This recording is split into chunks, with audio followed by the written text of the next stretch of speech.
Welcome to my Asshole Podcast. Let's get into it. Today is a beautiful Thursday episode, and we'll be continuing our book, A Court of Thorn and Roses, as well as having a juicy thread. Hopefully you guys enjoy this thread. It is, what's a petty revenge you're gladly proud of? So let's see what petty revenges you guys are gladly proud of, you dirty bastards, you. And if you'd like to participate in the thread, go ahead and post one down in the comments. What is a petty revenge that you are proud of? All right, let's get on to it. My boss kept leaving his favorite coffee mug in the break room sink despite a sign asking staff not to do so. For the housekeeping staff to wash, I was friends with the housekeeper and resented this, so I hid his coffee mug in the back of a cabinet in the mail room and then pretended to help him look for it. It stayed there for years. Oh, damn. I mean, a couple days, a week maybe, but years? That's wild. That is so messed up. When my ex-boyfriend and I broke up, he moved out and packed everything that was his. I later realized that he had taken all of my Tupperware lids and just left the containers. As annoying as it was to be left with the lidless containers, I was in awe. He said, bitch, you want to break up with me? He's like, all right, you're never going to have lids for your Tupperware ever again. That's fucked up. That's fucked up. Oh, shit. He got you. He said, bitch, you trying to leave me? I got something for you. Oh, no. Hotel I used to work at had a room that permanently smelled weird because a previous long-term occupant had simultaneously operated both a candle business and a puppy mill. General policy was not to put anyone in that room unless it was the only room available, and that time of year it wasn't. People who were jerks when I checked them in and only there for a night or two got put in that room. Oh, that's fucked up. Damn. Well, like, for one, how in the hell were they running a candle shop and a puppy mill in a hotel room? That's kind of weird. And then two, like, this is why I don't be assholes to staff at restaurants or at hotels or at any place, if I'm being honest with you, because they will make your life a living hell, and I ain't about that shit. Nah, like at restaurants, I ain't having my food spit in, if I'm being honest with you. And then two, at like hotel rooms and stuff like that, that's why I'm not, because then they come in and they be like, nah, you don't get the funky towels.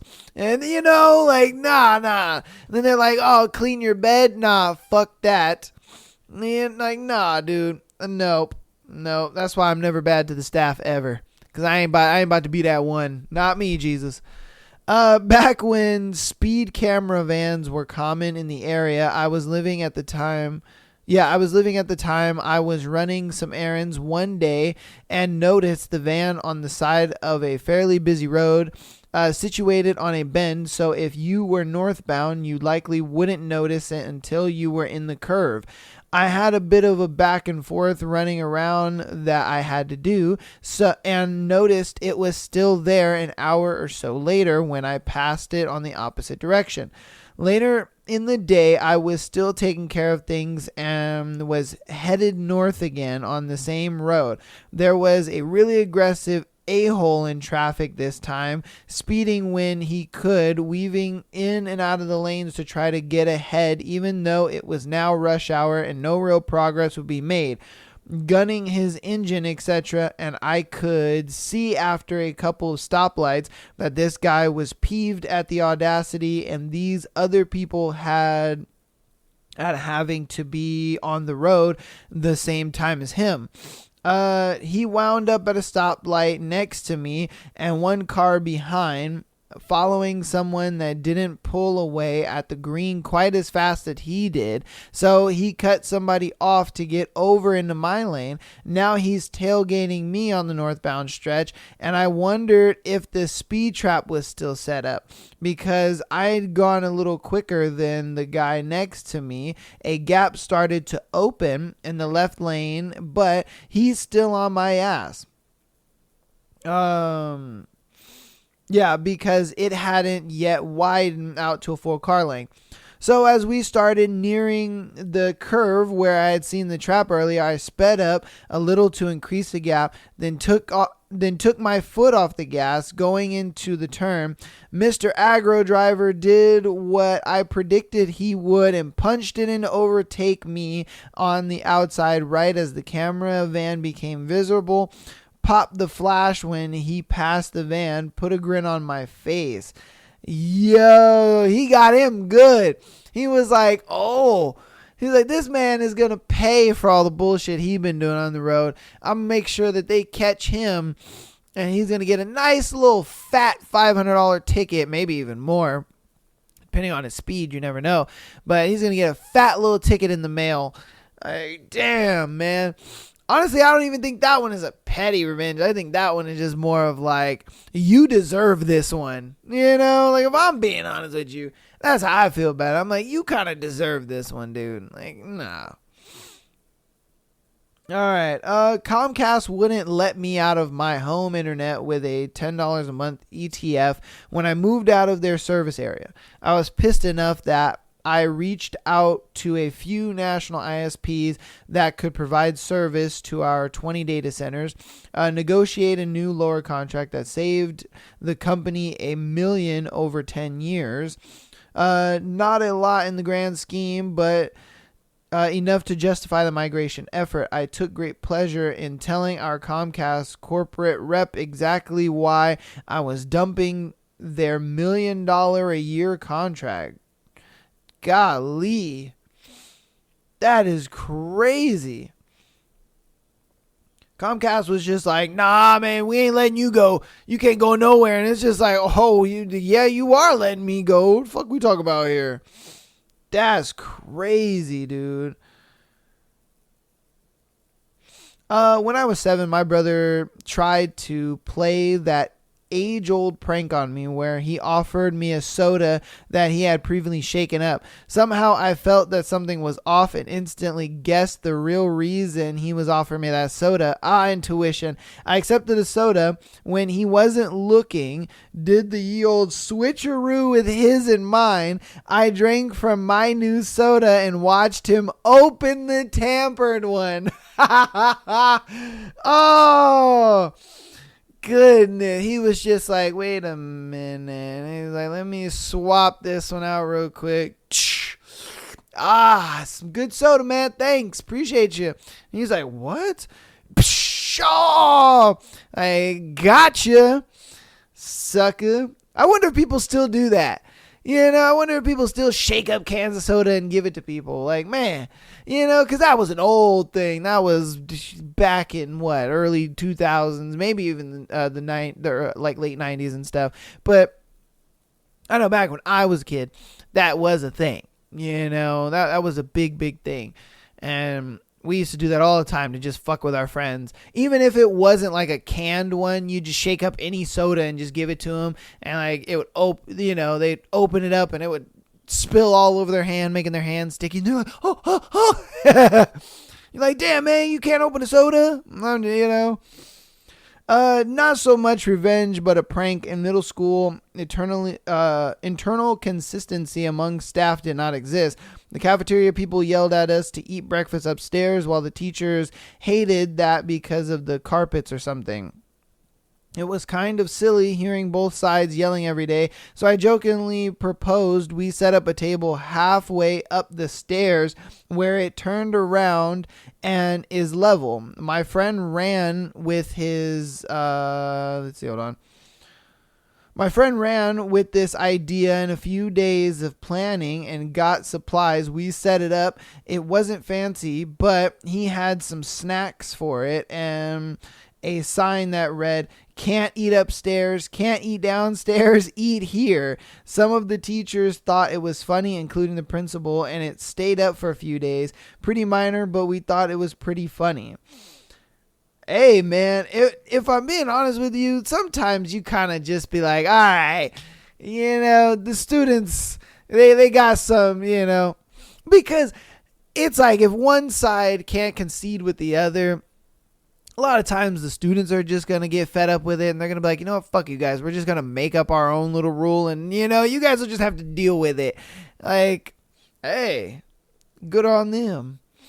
When I worked in retail, I hated this one staff member. She would act like the manager and was just absolutely awful to be around. One day, I was just serving this angry ass customer who was just absolutely rude. And when I asked for her if she wanted a bag, she said yes. So I scanned the bag. It was 10 cents, and she started going off at me at that. She has never paid for a bag, that she always gets bags for free. So I asked her who gives her free bags, and she said it was the coworker I didn't like. So in a moment of pure pettiness, I called my manager over, and when he asked what was happening, I told him the coworker has been letting customers steal items from the shop, and the look of pure horror on the customer's face when she realized what she has done was absolutely fantastic. The manager then called the coworker over and in front of the customer told her she would be charged for stealing if she ever does that again. I will forever be proud of little 17-year-old me for being this level of petty. It was amazing. Yo, facts.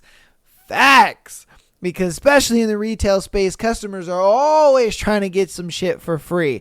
And you're just like, oh, you're trying to get some shit for free? Well, that's stealing, right? Like, hold on. Let me get my manager for you because you out here stealing merchandise. Like, and the manager comes over, like, what's going on? Oh, this customer right here apparently has been cooperating with old girl back there, and they've been stealing. He's like, the stealing? What? And she was like, no, I'm not stealing.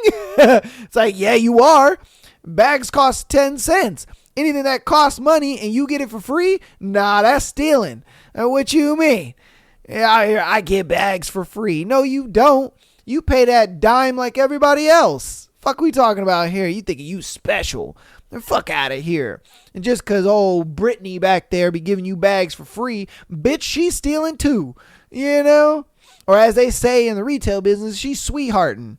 Oh, hell no.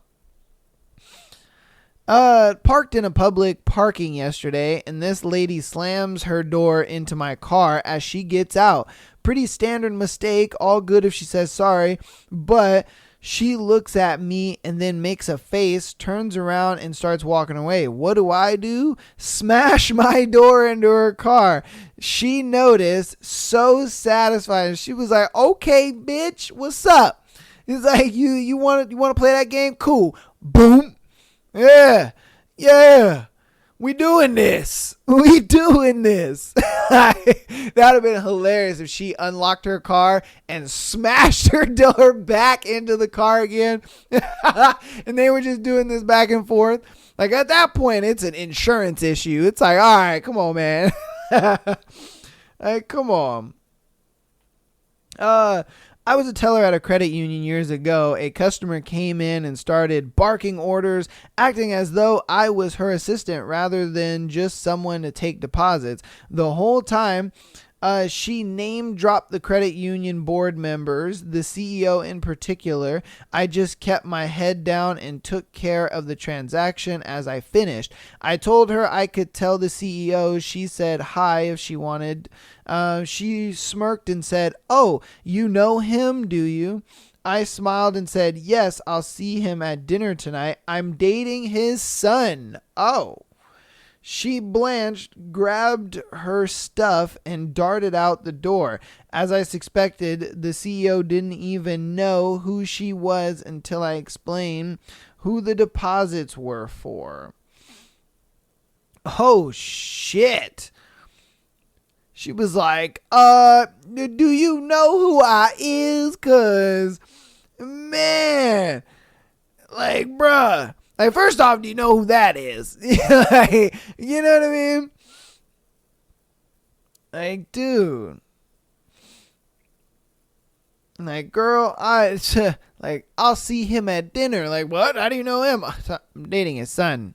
Sucks for you. Better know who you talking to before you out here barking orders, bitch.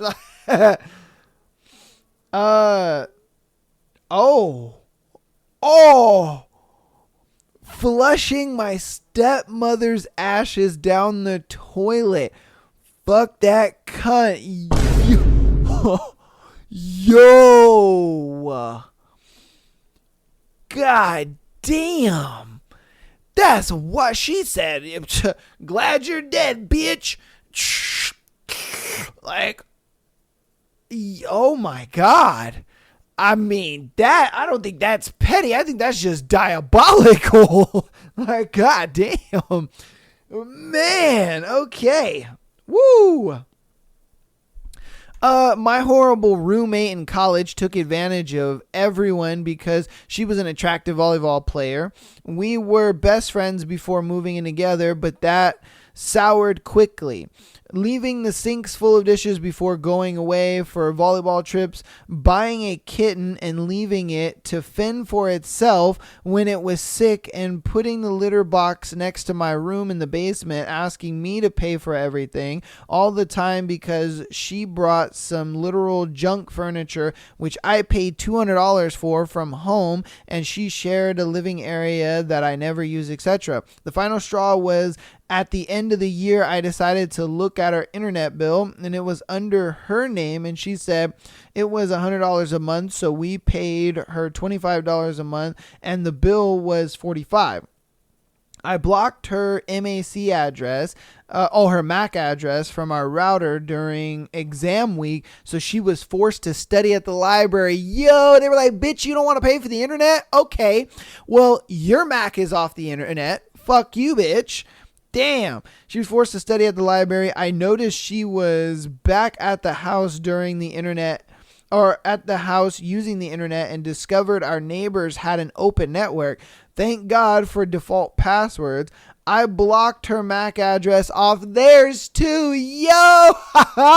Because their open internet probably had the 123 or 0123 or whatever. And so she was just like, I'm going to just log into theirs, block her off that one too. Like, bitch, you are not using internet here. Go to the fucking library. Go somewhere else. I ain't playing with you. Like, damn. I blocked her MAC address off theirs too. She sucked major ass to live with. And there's a comment saying, but is the kitten okay? Facts, because how the hell you gonna bring a little tiny kitten and then you just leave it? Like, what do you know? No, it needs to be fed and pet and loved. You know what I mean? A little chippy tender. You're leaving it out to fend for itself and it could die. What are you doing? It's a little baby. Like, man. Like, dude, that's crazy. And then all she had to do was pay $100 a month bill. Like what? Like, that's all you had to pay? Like, come on, man.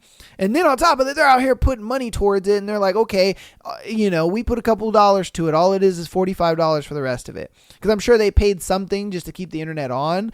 And they were like, look, bitch, it's only $45. Can you at least come up with that? And she's just like, nah. Like, what the fuck?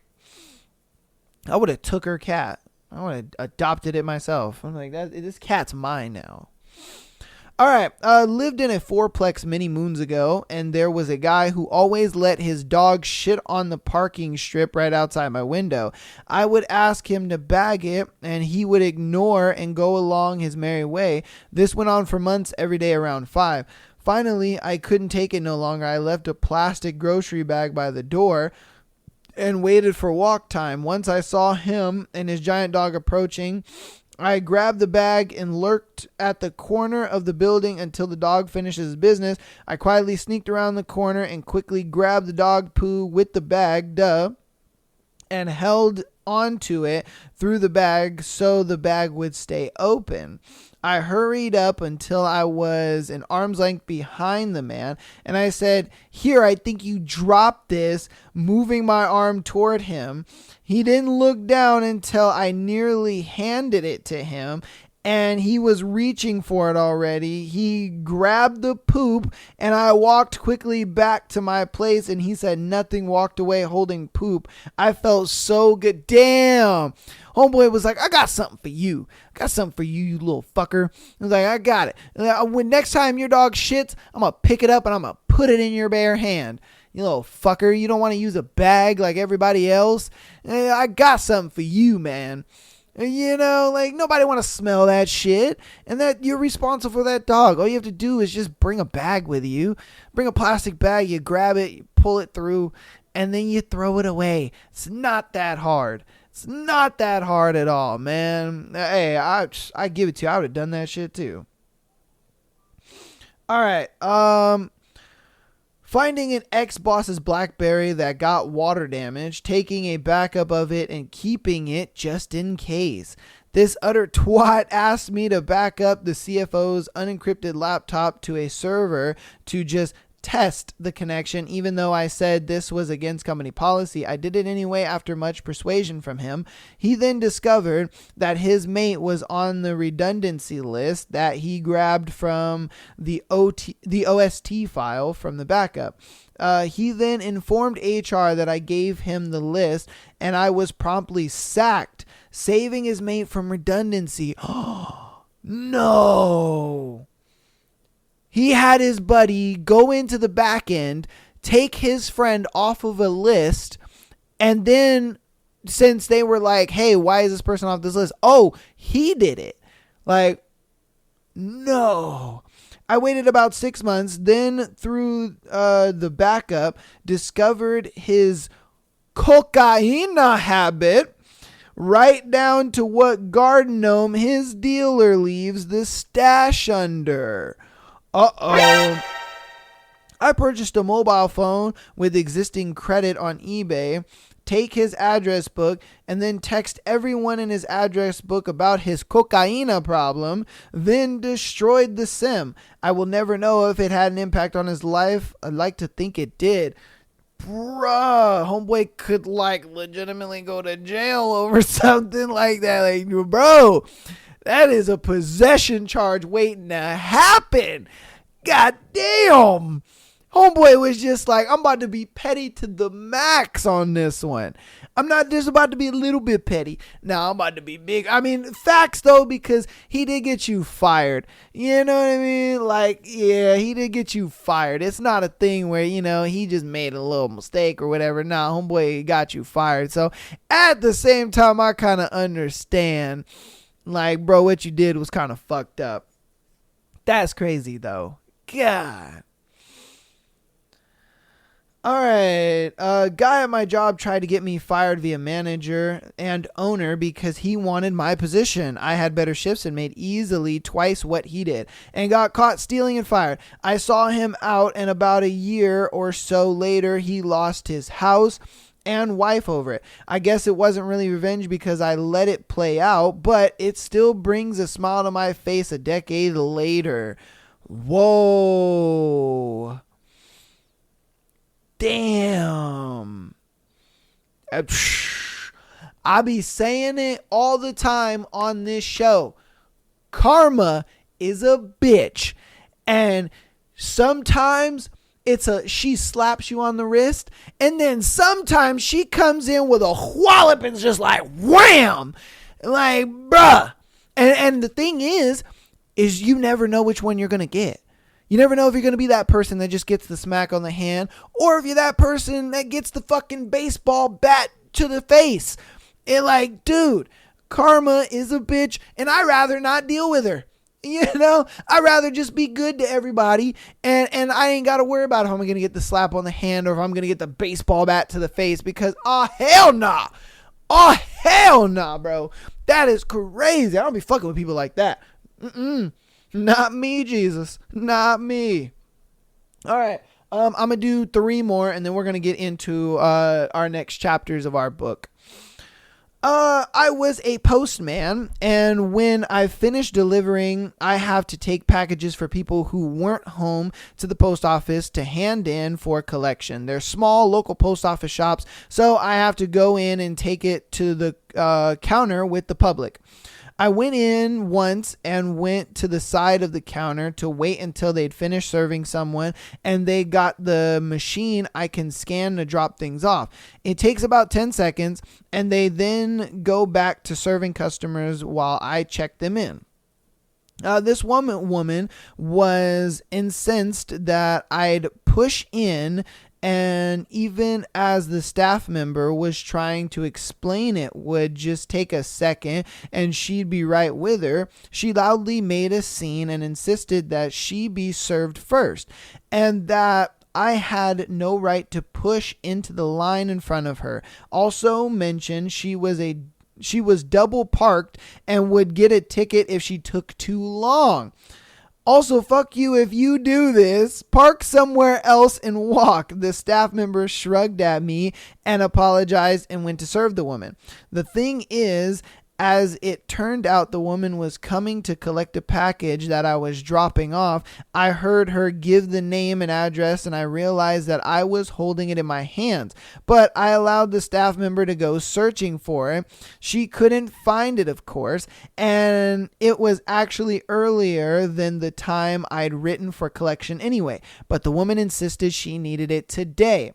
I let things go on for 10 minutes before saying, "Oh, what was that name again? I think I have it here." The staff member and I knew each other, and she knew exactly what I'd done. She said, and she was fine with it. Okay. Knew what I'd done, and she was fine with it. Woman stormed out after that. Then a minute or so later, stuck her head back in and said she had a ticket that we were going to have to pay for it because it was our fault. Yeah, we didn't pay for that ticket. I see what he did. So sometimes he has to go inside of the post office and he has to drop off the packages there and put them through a little scan machine to make sure, hey, they're there, and then people can come to the post office and they can pick them up themselves. But he was like, this bitch is out here complaining. She double parked outside, so she doesn't want to spend too much time inside because she knows the longer she's double parked out there, the more it's going to draw attention, and somebody's going to call the cops and she's going to get a ticket.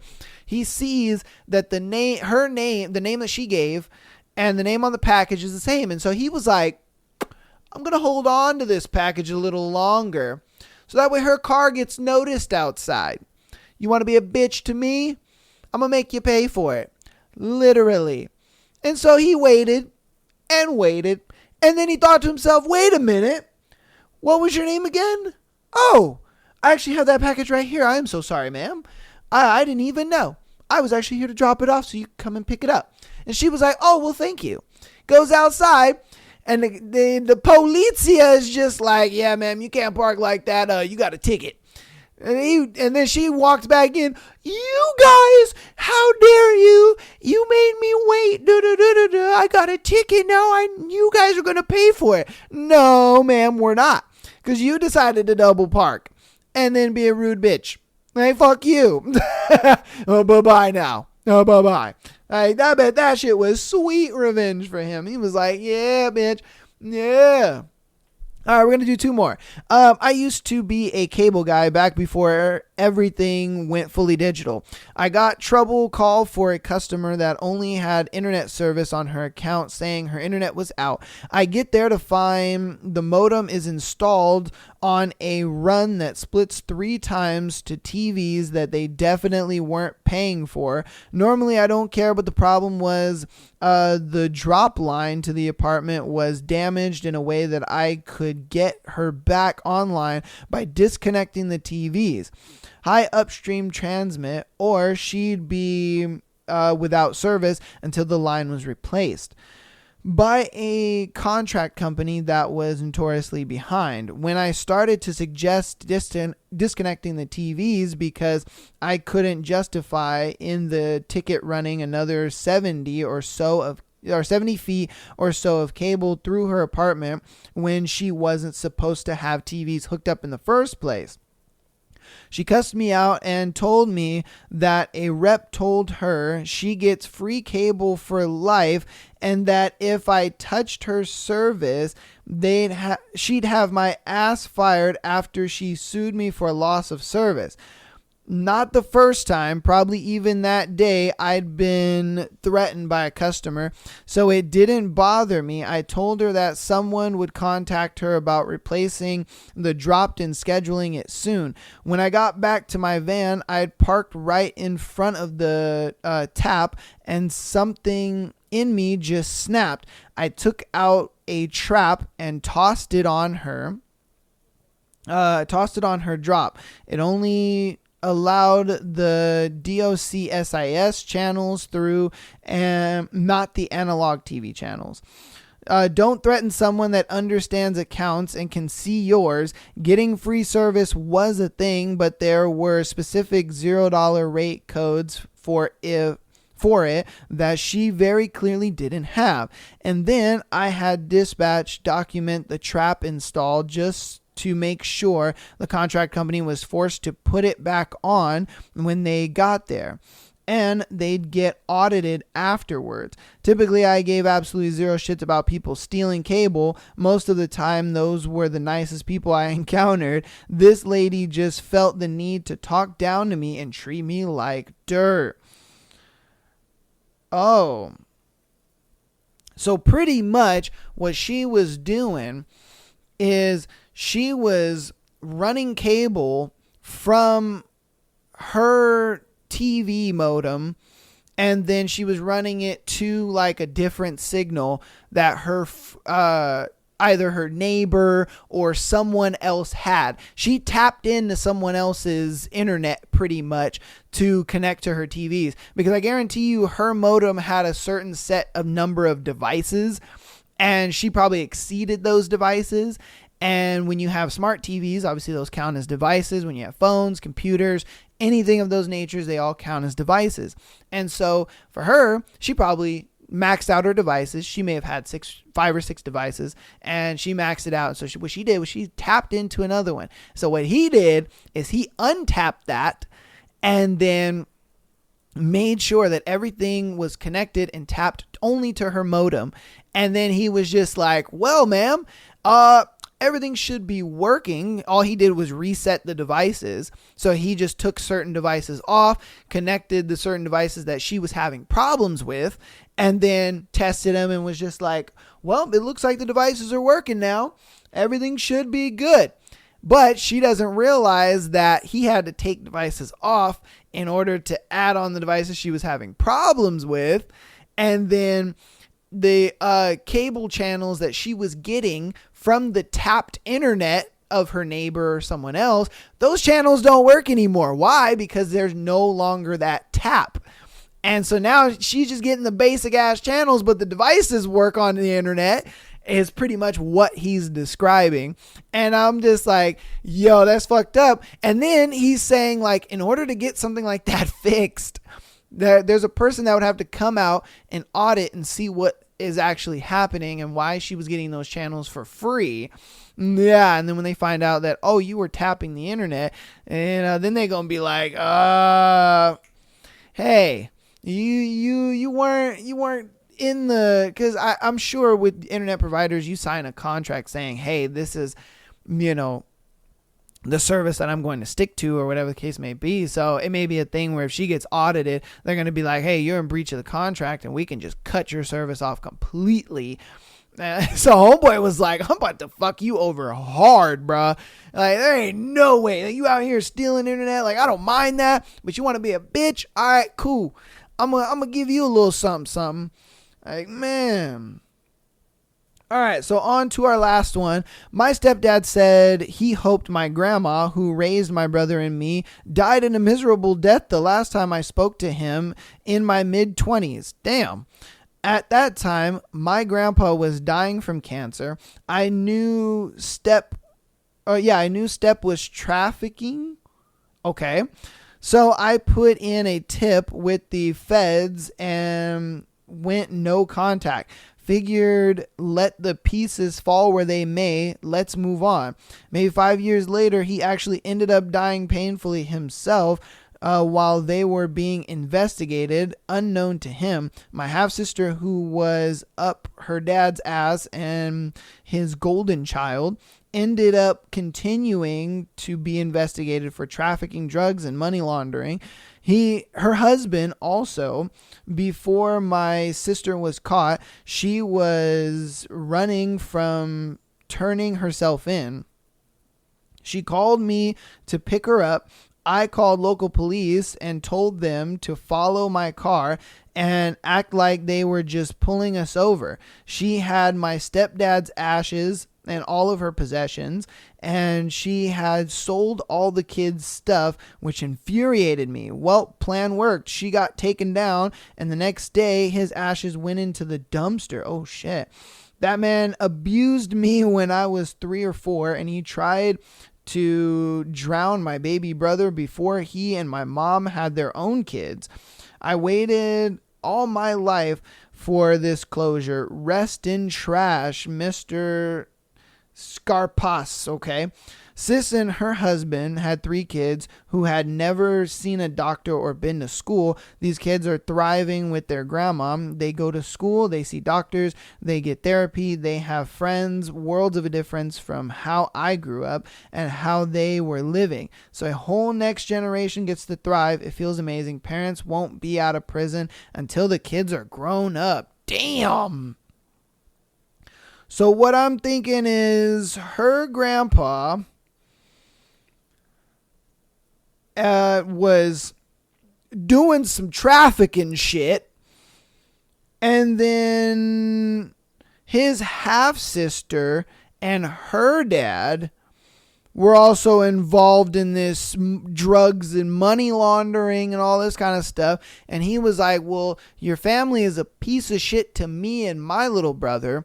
So you know what? I'm about to blow your spot up. He called the policia and was just like, hey, yo, there is like drug trafficking and there's money laundering going on at this location. You might want to do a bit of an investigation. So they were like, okay, say less. We'll look into it.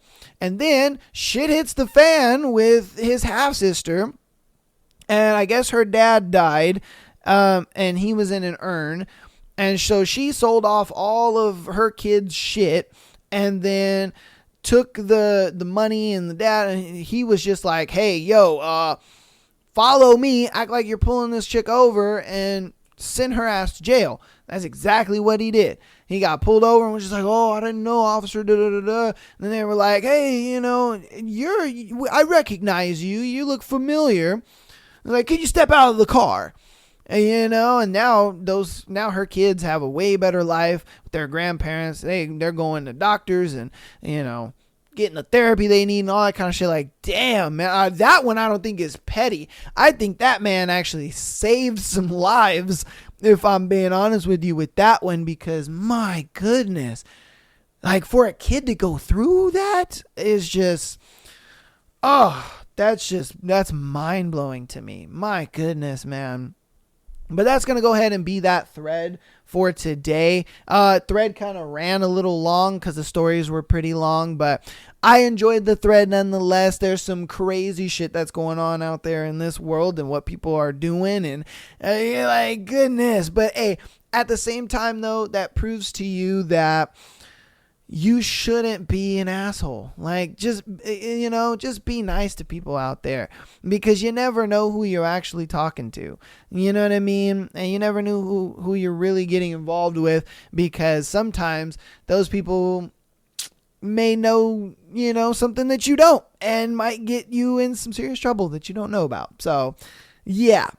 But that's going to be that thread. Hopefully you guys enjoyed that. I'm going to do announcements at the end, so we'll go ahead and skip the announcements. We'll get straight into the book. I believe we're at chapters 3 and 4. Chapters 1 and 2 were pretty slow. All it was our main character. She pretty much was out. She was hunting. She happens to bring something home, and then she was warning her sister not to date or not to get married to this one guy because, he's not really all she thinks he is. She's thinking like, oh my God, he's Prince Charming, and we're gonna live such a lavish life. And she's like, the main girl is like, no, he's just as poor as us, and all you're gonna be is fucking poor and miserable, but you're gonna have a husband. And so that's kind of where we left off a little bit. Not too much has really happened in these first few chapters. I think the book is a little slow to kind of get into, so we're going to have to really wait until later on to really get more information and stuff like that. But without further ado, though, we're going to get into chapters 3 and 4 of A Court of Thorn and Roses. So let's get into that right now. I'm going to make sure audio's all good for you guys. Chapter 3. Okay. The trampled snow coating the road into our village was speckled with brown and black from passing carts and horses. Elaine and Nesta clicked their tongues and grimaced as we made our way along it, dodging the particularly disgusting parts. I knew why they'd come. They'd taken one look at the hides I'd folded into my satchel and grabbed their cloaks. I didn't bother talking to them, as they hadn't deigned to speak to me after last night, though Nesta had awoken at dawn to chop wood. Probably because she knew I'd be selling the hides at the market today and would go home with money in my pocket. They trailed me down the long road wending through the snow-covered fields, all the way into our ramshackle village. The stone houses of the village were ordinary and dull, made grimmer by the bleakness of winter.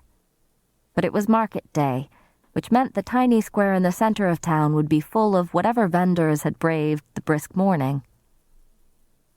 From a block away, the scent of hot food wafted by, spices that tugged on the edge of my memory, beckoning. Elaine let out a slow moan behind me.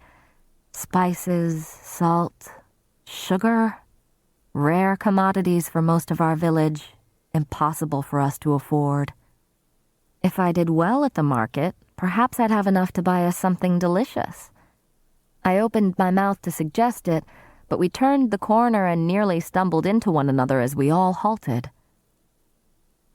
"May the immortal light shine upon thee, sisters," said the pale-robed young woman directly in our path. Nesta and Elaine clicked their tongues. I stifled a groan. Perfect. Exactly what I needed to have the children of the blessed in town on market day, distracting and riling everyone. The village elders usually allowed them to stay for only a few hours, but the sheer presence of the fanatic fools who still worshipped the high fae made people edgy, made me edgy. Long ago, the high fae had been our overlords, not gods, and they certainly hadn't been kind. The young woman extended her moon-white hands in a gesture of greeting, a bracelet of silver bells, real silver, tinkling at her wrist. "Have you a moment to spare so that you might hear the word of the blessed?" "No," Nesta sneered, ignoring the girl's hands and nudging Elaine into a walk. "We don't." The young woman's unbound dark hair gleamed in the morning light, and her clean, fresh face glowed as she smiled prettily. There were 5 other acolytes behind her, young men and women both, their hair long, uncut, all scanning the market beyond for young folk to pester. "It would but take a minute," the woman said, stepping into Nesta's path. It was impressive, truly impressive, to see Nesta go ramrod straight, to square her shoulders and look down her nose at the young acolyte, a queen without a throne. "Go spew your fanatic nonsense to some ninny. You'll find no converts here." The girl shrank back, a shadow flickering in her brown eyes. I reined in my wince. Perhaps not the best way to deal with them, since they could become a true nuisance if agitated. Nesta lifted a hand, pushing down the sleeve of her coat to show the iron bracelet there. The same one Elaine wore. They'd bought matching adornments years ago. The acolyte gasped, eyes wide. "You see this?" Nesta hissed, taking a step forward. The acolyte retreated a step. This is what you should be wearing, not some silver bells to attract those fairy monsters. How dare you wear that vile affront to our immortal friends? Go preach in another town, Nesta spat. Two plump and pretty farmers' wives strolled past on their way to the market, arm in arm. As they neared the acolytes, their faces twisted with identical expressions of disgust. Fairy-loving whore, one of them hurled at the young woman. I couldn't disagree. The acolytes kept silent. The other villager, wealthy enough to have a full necklace of braided iron around her throat, narrowed her eyes, her upper lip curling back from her teeth. Don't you idiots understand what those monsters did to us for all those centuries? What they still do for sport when they can get away with it? You deserve the end you'll meet at fairy hands. Fools and whores, all of you. Nesta nodded her agreement to the women as they continued on their way. We turned back to the young woman still lingering before us, and even Elaine frowned in distaste. But the young woman took a breath, her face again becoming serene, and said, I lived in such ignorance too, until I heard the word of the blessed. I grew up in a village so similar to this, so bleak and grim. But not 1 month ago, a friend of my cousin went to the border as our offering to Prithian, and she has not been sent back.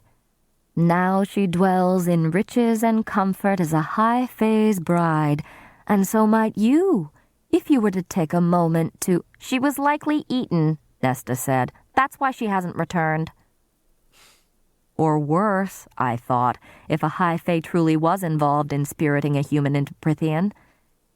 I'd never encountered the cruel, human-looking high fae who ruled Prithian itself, or the fairies who occupied their lands, with their scales and wings and long spindly arms that could drag you deep, deep beneath the surface of a forgotten pond. I didn't know which would be worse to face. The acolyte's face tightened. Our benevolent masters would never harm us.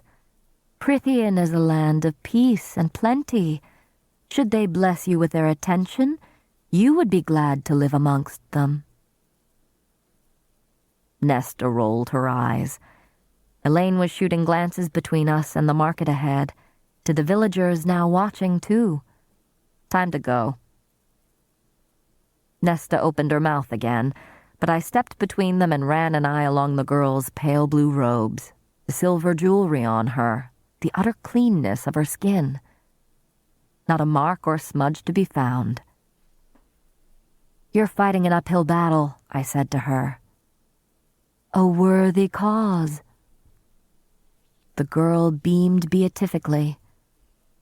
I gave Nesta a gentle push to get her walking and said to the acolyte, No, it's not. I could feel the acolyte's attention still fixed on us as we strode into the busy market square, but I didn't look back. They'd be gone soon enough, off to preach in another town. We'd have to take the long way out of the village to avoid them. When we were far enough away, I glanced over a shoulder at my sisters. Elaine's face remained set in a wince, but Nesta's eyes were stormy, her lips thin. I wondered if she'd stomp back to the girl and pick a fight. Not my problem. Not right now. I'll meet you here in an hour, I said, and didn't give them time to cling to me before slipping into the crowded square. It took me 10 minutes to contemplate my 3 options. There were my usual buyers, the weathered cobbler and the sharp-eyed clothier who came to our market from a nearby town. And then the unknown, a mountain of a woman sitting on the lip of our broken square fountain without any cart or stall, but looking like she was holding court nonetheless. The scars and weapons on her marked her easily enough. A mercenary. I could feel the eyes of the cobbler and clothier on me, sense their feigned disinterest as they took in the satchel I bore. Fine. It would be that sort of day, then. I approached the mercenary, whose thick dark hair was shorn to her chin. Her tan face seemed hewn of granite, and her black eyes narrowed slightly at the sight of me. Such interesting eyes. Not just one shade of black, but many, with hints of brown that glimmered amongst the shadows. I pushed against that useless part of my mind, the instincts that had me thinking about color and light and shape, and kept my shoulders back as she assessed me as a potential threat or employer. The weapons on her, gleaming and wicked, were enough to make me swallow, and stop a good 2 feet away. "I don't barter goods for my services," she said, her voice clipped with an accent I'd never heard before. "I only accept coin." A few passing villagers tried their best not to look too interested in our conversation, especially as I said, "Then you'll be out of luck in this sort of place." She was massive, even sitting down. "What is your business with me, girl?"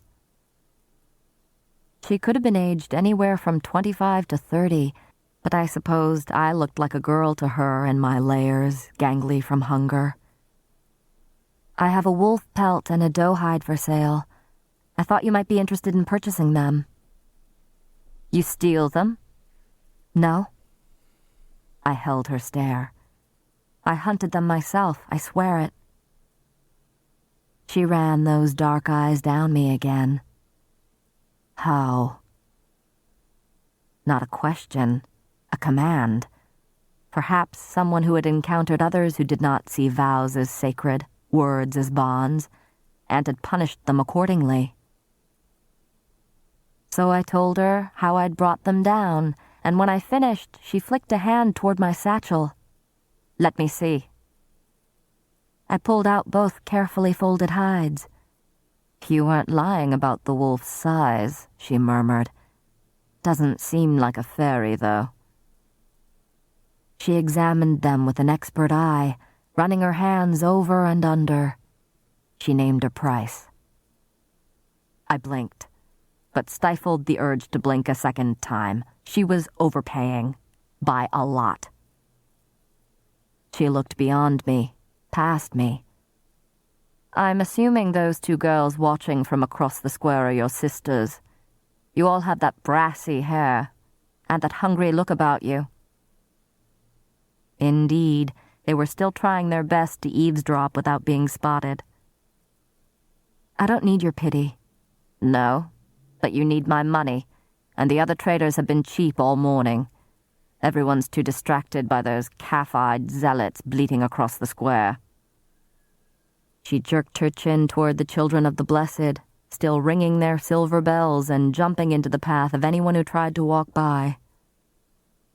The mercenary was smiling faintly when I turned back to her.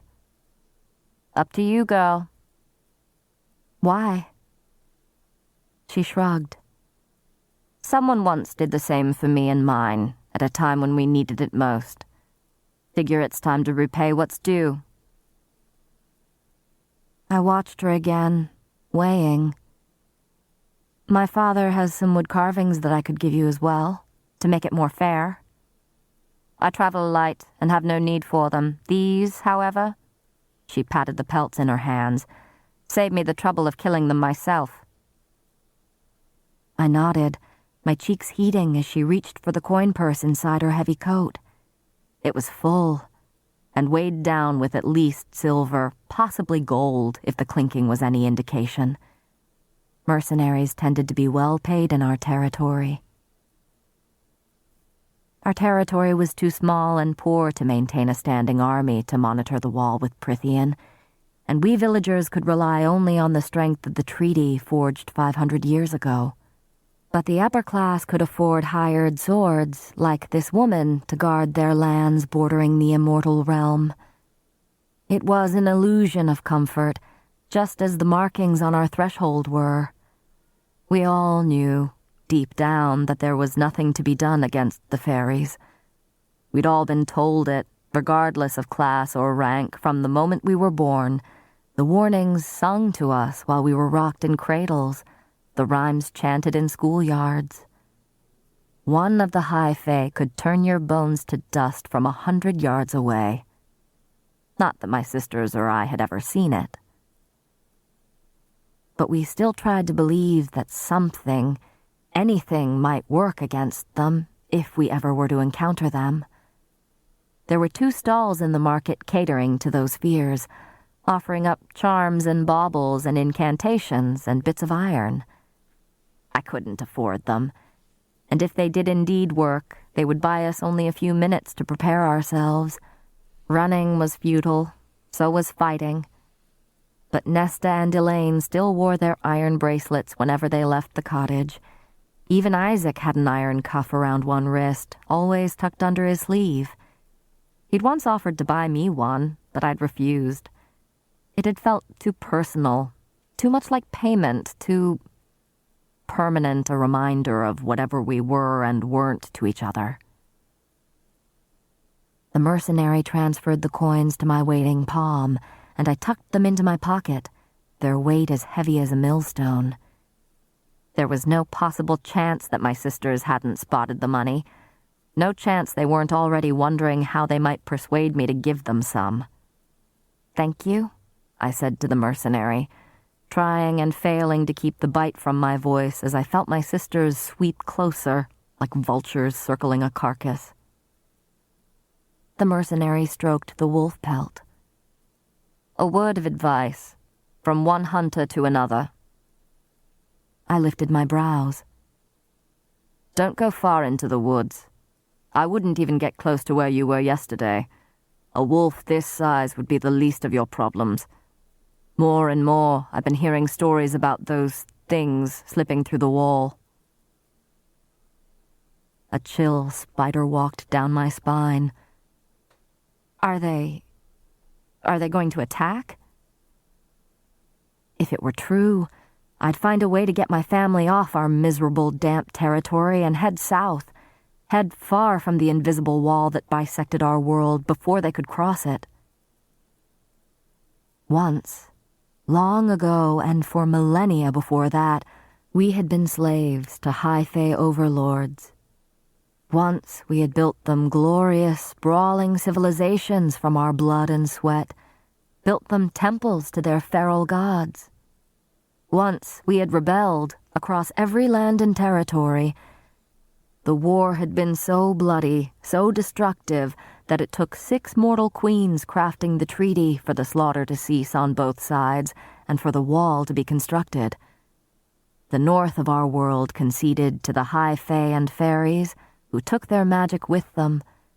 The south to we cowering mortals, forever forced to scratch out a living from the earth. "No one knows what the Fae are planning," the mercenary said, her face like stone. "We don't know if the High Lord's leash on their beasts is slipping, or if these are targeted attacks. I guarded for an old nobleman who claimed it had been getting worse these past 50 years. He got on a boat south 2 weeks ago and told me I should leave if I was smart. Before he sailed off, he admitted that he'd had word from one of his friends that in the dead of night, a pack of martax crossed the wall and tore half his village apart." "Martax?" I breathed.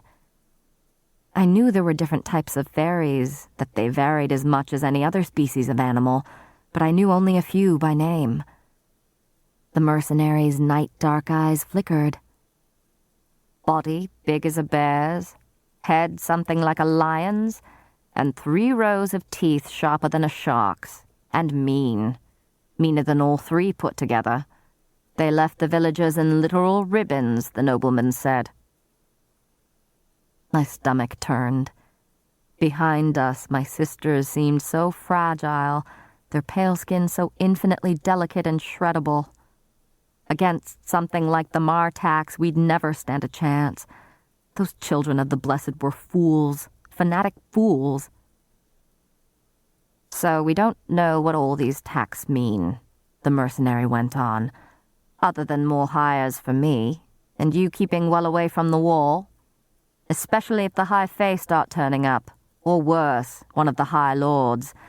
They would make the martax seem like dogs." I studied her scarred hands, chapped from the cold. Have you ever faced another type of fairy? Her eyes shuddered. You don't want to know, girl. Not unless you want to be hurling up your breakfast. I was indeed feeling ill and jumpy. Was it deadlier than the Martax? I dared ask. The woman pulled back the sleeve of her heavy jacket, revealing a tanned, muscled forearm flecked with gruesome, twisted scars. The arc of them so similar to... Didn't have the brute force or size of a Martax, she said, but its bite was full of poison. 2 months. That's how long I was down. 4 months until I had the strength to walk again. She pulled up the leg of her trousers. Beautiful, I thought, even as the horror of it writhed in my gut. Against her tanned skin, the veins were black, solid black, spider-webbed and creeping like frost. Healer said there was nothing to be done for it, that I'm lucky to be walking with the poison still in my legs. Maybe it'll kill me one day. Maybe it'll cripple me. But at least I'll go knowing I killed it first. The blood in my own veins seemed to chill as she lowered the cuff of her pants. If anyone in the square had seen, no one dared speak about it, or to come closer. And I'd had enough for one day. So I took a step back, steadying myself against what she'd told me and shown me. Thanks for the warnings, I said. Her attention flicked behind me, and she gave a faintly amused smile. Good luck. Then a slender hand clamped onto my forearm, dragging me away. I knew it was Nesta before I even looked at her. They're dangerous, Nesta hissed, her fingers digging into my arm as she continued to pull me from the mercenary. Don't go near them again.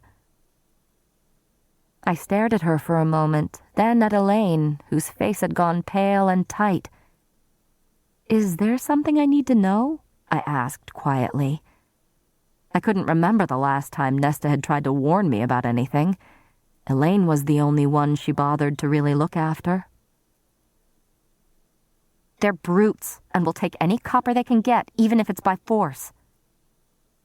I glanced at the mercenary, who was still examining her new pelts. She robbed you? Not her, Elaine murmured. Some other one who passed through.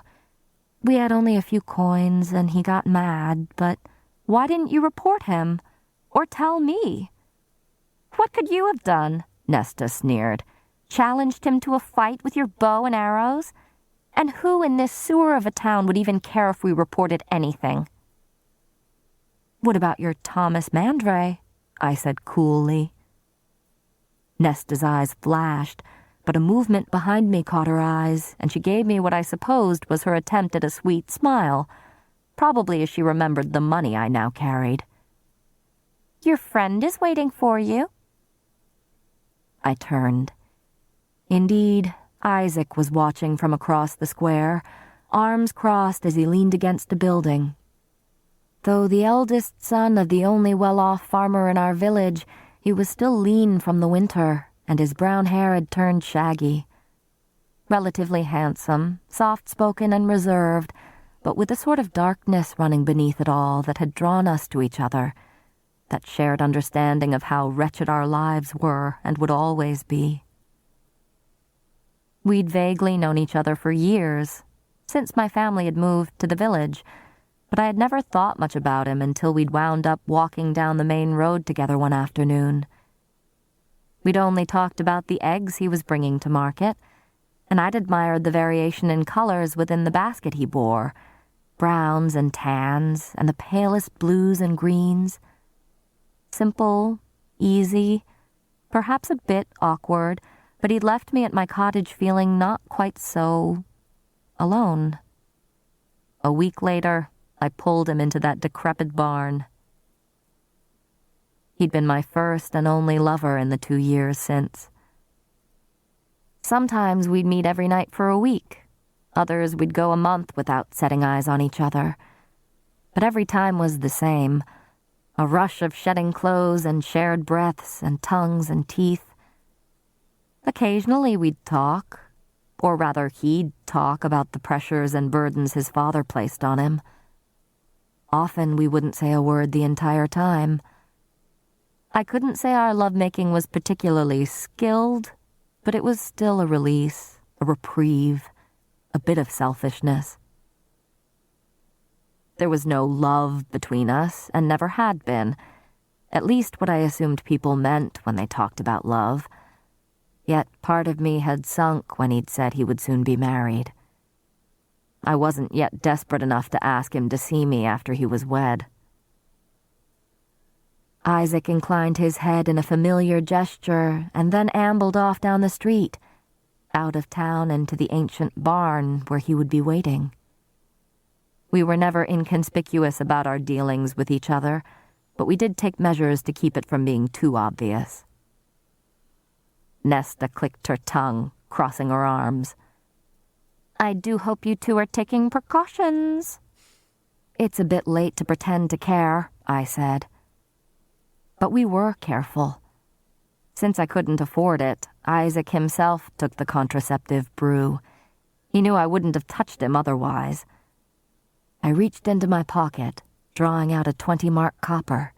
Elaine sucked in a breath, and I didn't bother to look at either of my sisters as I pushed it into her palm and said, "I'll see you at home."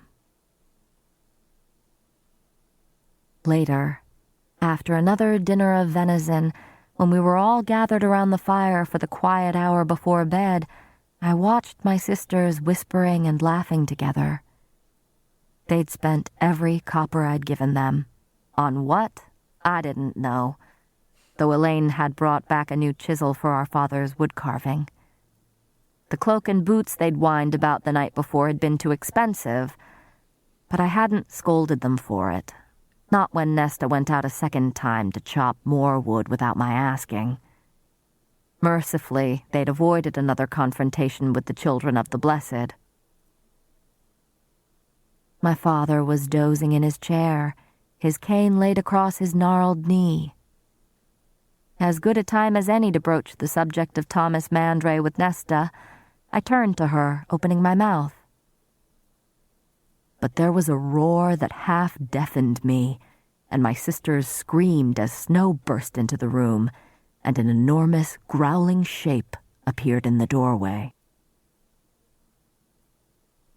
Chapter 4.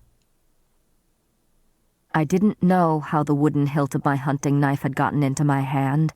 The first few moments were a blur of the snarling of a gigantic beast with golden fur, the shrieking of my sisters, the blistering cold cascading into the room, and my father's terror-stricken face. Not a Martax, I realized, though the relief was short-lived. The beast had to be as large as a horse, and while his body was somewhat feline, his head was distinctly wolfish. I didn't know what to make of the curled, elk-like horns that protruded from his head, but lion or hound or elk, there was no doubting the damage his black dagger-like claws and yellow fangs could inflict. Had I been alone in the woods, I might have let myself be swallowed by fear, might have fallen to my knees and wept for a clean, quick death. But I didn't have room for terror, wouldn't give it an inch of space, despite my heart's wild pounding in my ears. Somehow, I wound up in front of my sisters, even as the creature reared onto its hind legs and bellowed through a maw full of fangs, "Murderers!" But it was another word that echoed through me. Fairy. Those ridiculous wards on our threshold were as good as cobwebs against him. I should have asked the mercenary how she'd killed that fairy. But the beast's thick neck, that looked like a good home for my knife. I dared a glance over my shoulder.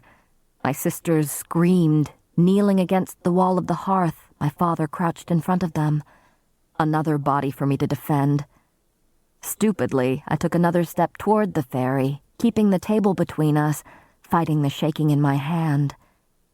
My bow and quiver were across the room, past the beast. I'd have to get around him to reach the ash arrow, and buy myself enough time to fire it. "Murderers!" the beast roared again, hackles raised. "Please," my father babbled from behind me, failing to find it in himself to come to my side. "Whatever we have done, we did so unknowingly, and—" "We didn't kill anyone," Nesta added, choking on her sobs, arm lifted over her head, as if that tiny iron bracelet would do anything against the creature. I snatched another dinner knife off the table, the best I could do unless I found a way to get to the quiver. "Get out," I snapped at the creature, brandishing the knives before me. No iron in sight that I could use as a weapon, unless I chucked my sister's bracelets at him. "Get out, and be gone." With my trembling hands, I could barely keep my grip on the hilts. A nail. I'd take a damned iron nail if it were available. He bellowed at me in response, and the entire cottage shook, the plates and cups rattling against one another. But it left his massive neck exposed. I hurled my hunting knife. Fast, so fast I could barely see it, he slashed out with a paw, sending it skittering away as he snapped for my face with his teeth. I leaped back, almost stumbling over my cowering father. The fairy could have killed me. Could have, yet the lunge had been a warning.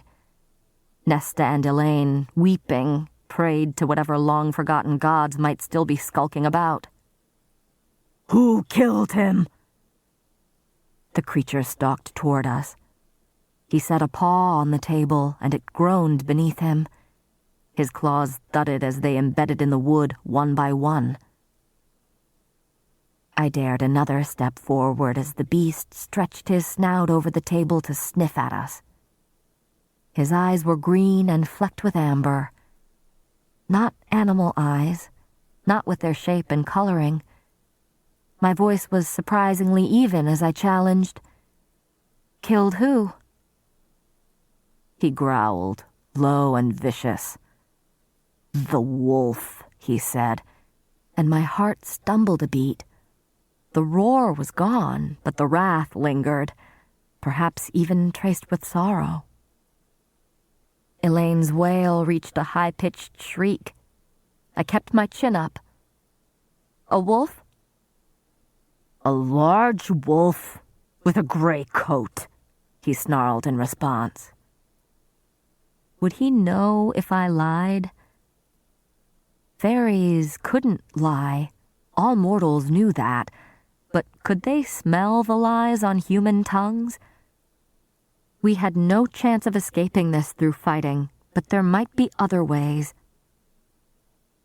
"If it was mistakenly killed," I said to the beast as calmly as I could, "what payment could we offer in exchange?" This was all a nightmare, and I'd awaken in a moment beside the fire, exhausted from my day at the market and my afternoon with Isaac. The beast let out a bark that could have been a bitter laugh. He pushed off the table to pace in a small circle before the shattered door. The cold was so intense that I shivered. "The payment you must offer is the one demanded by the treaty between our realms." "For a wolf?" I retorted, and my father murmured my name in warning. I had vague memories of being read the treaty during my childhood lessons, but could recall nothing about wolves. The beast whirled on me. "Who killed the wolf?" I stared into those jade eyes. "I did." He blinked and glanced at my sisters, then back at me, at my thinness, no doubt seeing only frailness instead. "Surely you lie to save them." "We didn't kill anything," Elaine wept. "Please, please spare us." Nesta hushed her sharply through her own sobbing, but pushed Elaine farther behind her. My chest caved in at the sight of it. My father climbed to his feet, grunting at the pain in his leg as he bobbled, but before he could limp toward me, I repeated, "I killed it." The beast, who had been sniffing at my sisters, studied me. I squared my shoulders. "I sold its hide at the market today. If I had known it was a fairy, I wouldn't have touched it." "Liar," he snarled. "You knew. You would have been more tempted to slaughter it if you had known it was one of my kind." True, true, true. Can you blame me? Did it attack you? Were you provoked? I opened my mouth to say yes, but... "No," I said, letting out a snarl of my own. "But considering all that your kind has done to us, considering what your kind still likes to do to us, even if I had known beyond a doubt, it was deserved. Better to die with my chin held high than groveling like a cowering worm." Even if his answering growl was the definition of wrath and rage, the firelight shone upon his exposed fangs, and I wondered how they'd feel on my throat, and how loudly my sisters would scream before they, too, died. But I knew, with a sudden uncoiling clarity, that Nesta would buy Elaine time to run. Not my father, whom she resented with her entire steely heart. Not me, because Nesta had always known and hated that she and I were two sides of the same coin, and that I could fight my own battles. But Elaine, the flower grower, the gentle heart, Nesta would go down swinging for her. It was that flash of understanding that had me angling my remaining knife at the beast. "What is the payment the treaty requires?" His eyes didn't leave my face as he said, "A life for a life. Any unprovoked attacks on fairy kind by humans are to be paid only by a human life in exchange." My sisters quieted their weeping. The mercenary in town had killed a fairy, but had attacked her first. "I didn't know," I said. "I didn't know about that part of the treaty." Fairies couldn't lie, and he spoke plainly enough, no word twisting. "Most of you mortals have chosen to forget that part of the treaty," he said, "which makes punishing you far more enjoyable." My knees quaked. I couldn't escape this, couldn't outrun this, couldn't even try to run since he blocked the way to the door. "Do it outside," I whispered, my voice trembling. "Not here. Not where my family would have to wash away my blood and gore, if he even let them live." The fairy huffed a vicious laugh. "Willing to accept your fate so easily?" When I just stared at him, he said, "For having the nerve to request where I slaughter you, I'll let you in on a secret, human. Prythian must claim your life in some way for the life you took from it. So as a representative of the immortal realm, I can either gut you like swine, or you can cross the wall and live out the remainder of your days in Prythian." I blinked. "What?" He said slowly, as if I were indeed as stupid as a swine, "You can either die tonight, or offer your life to Prythian by living in it forever, forsaking the human realm." "Do it, Feyre," my father whispered from behind me. "Go." I didn't look at him as I said, "Live where? Every inch of Prythian is lethal to us. I'd be better off dying tonight than living in pure terror across the wall until I met my end in doubtlessly an even more awful way." "I have lands," the fairy said quietly, almost reluctantly. "I will grant you permission to live there." Why bother? Perhaps a fool's question, but... "You murdered my friend," the beast snarled. "Murdered him, skinned his corpse, sold it at the market, and then said he deserved it. And yet you have the nerve to question my generosity?" How typically human, he seemed to silently add. "You didn't need to mention the loophole." I stepped so close the fairy's breath heated my face. Fairies couldn't lie, but they could omit information. The beast snarled again. "Foolish of me to forget that humans have such low opinions of us. Do you humans no longer understand mercy?" he said, his fangs inches from my throat. "Let me make this clear for you, girl. You can either come live at my home in Prithian, offer your life for the wolves in that way, or you can walk outside right now and be shredded to ribbons. Your choice."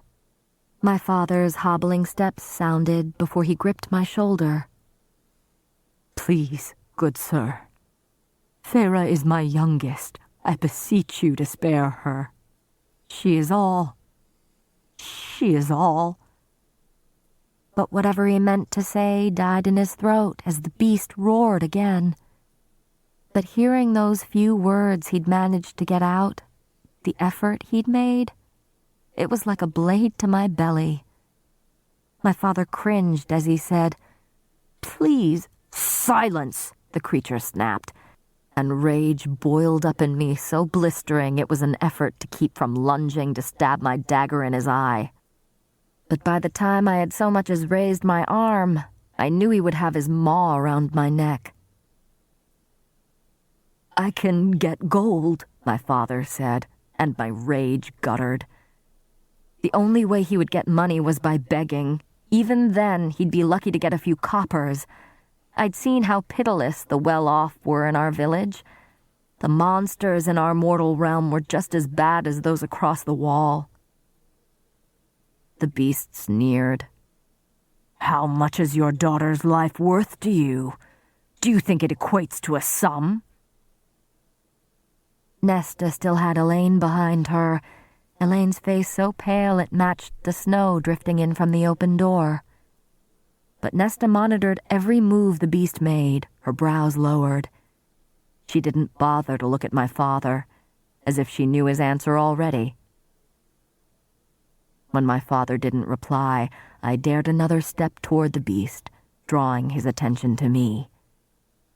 I had to get him out, get him away from my family. From the way he'd brushed away my knife, any hope of escaping lay in somehow sneaking up on him. With his hearing, I doubted I'd get a chance any time soon, at least until he believed I was docile. If I tried to attack him or fled before then, he would destroy my family for the sheer enjoyment of it. Then he would find me again. I had no choice but to go. And then, later, I might find an opportunity to slit the beast's throat, or at least disable him long enough to flee. As long as the fairies couldn't find me again, they couldn't hold me to the treaty. Even if it made me a cursed oath-breaker. But in going with him, I would be breaking the most important promise I'd ever made. Surely it trumped an ancient treaty that I hadn't even signed. I loosened my grip on the hilt of my remaining dagger and stared into those green eyes for a long, silent while before I said, "When do we go?" Those lupine features remained fierce, vicious. Any lingering hope I had of fighting died as he moved to the door. No, to the quiver I'd left behind it. He pulled out the ash arrow, sniffed, and snarled at it. With 2 movements, he snapped it in half and chucked it into the fire behind my sisters before turning back to me. I could smell my doom on his breath as he said, Now.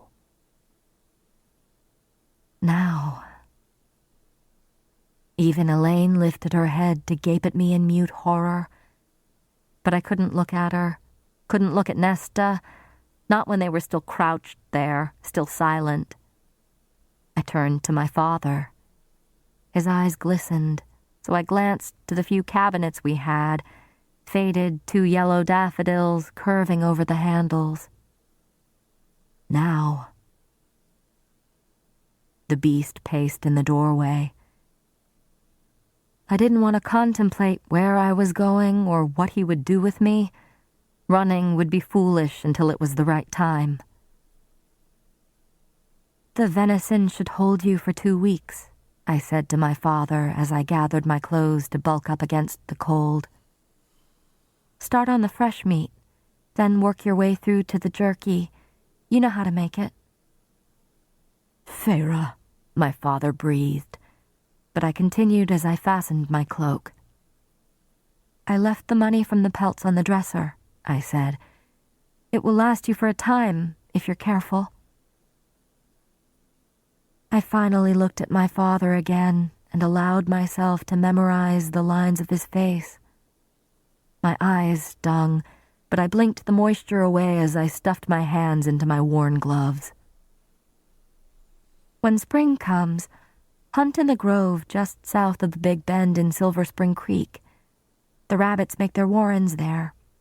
Ask Isaac Hale to show you how to make snares. I taught him last year. My father nodded, covering his mouth with a hand. The beast growled his warning and prowled out into the night. I made to follow him, but paused to look at my sisters, still crouched by the fire, as if they wouldn't dare to move until I was gone.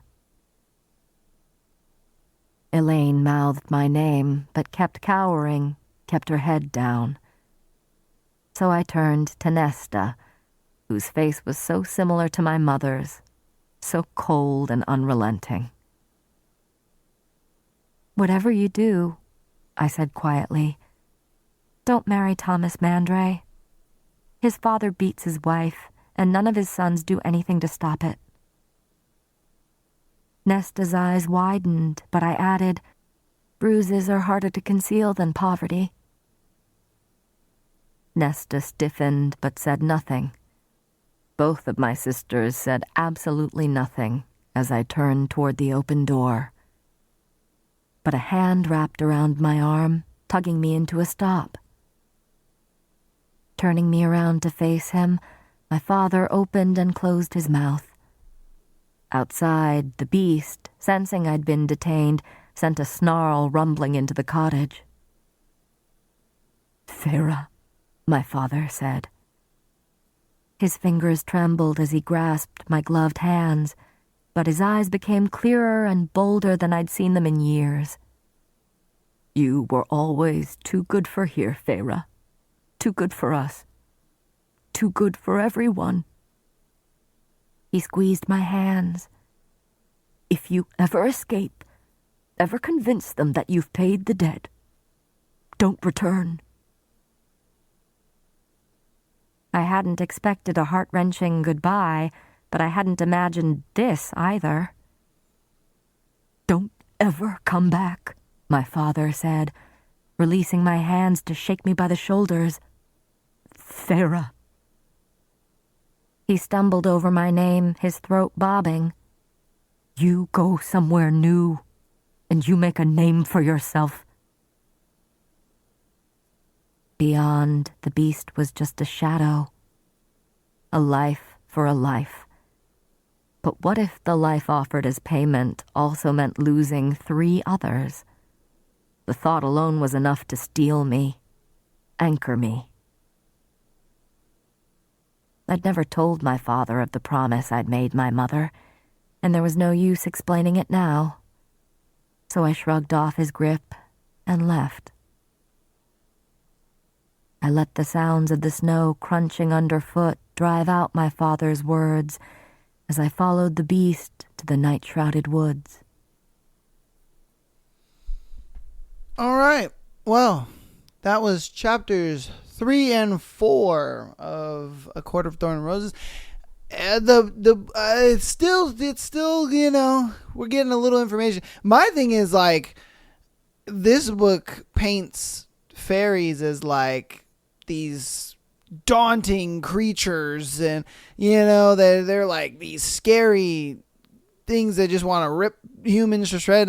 It's kind of crazy to me. I'm like, a fairy? Like, usually, when you think of fairy, you think the little tiny things and they have the little wings and they're magic and shit like that. But not in this book. In this book, fairies are just like, I want to fucking eat you, and I guess they can take multiple forms, is what I'm guessing. Like I said, I don't know, but it's a very interesting book. Very, very interesting. And it's getting a little more interesting. So hopefully in the weeks to come, the book will start to get good. I think this is where the book is going to start.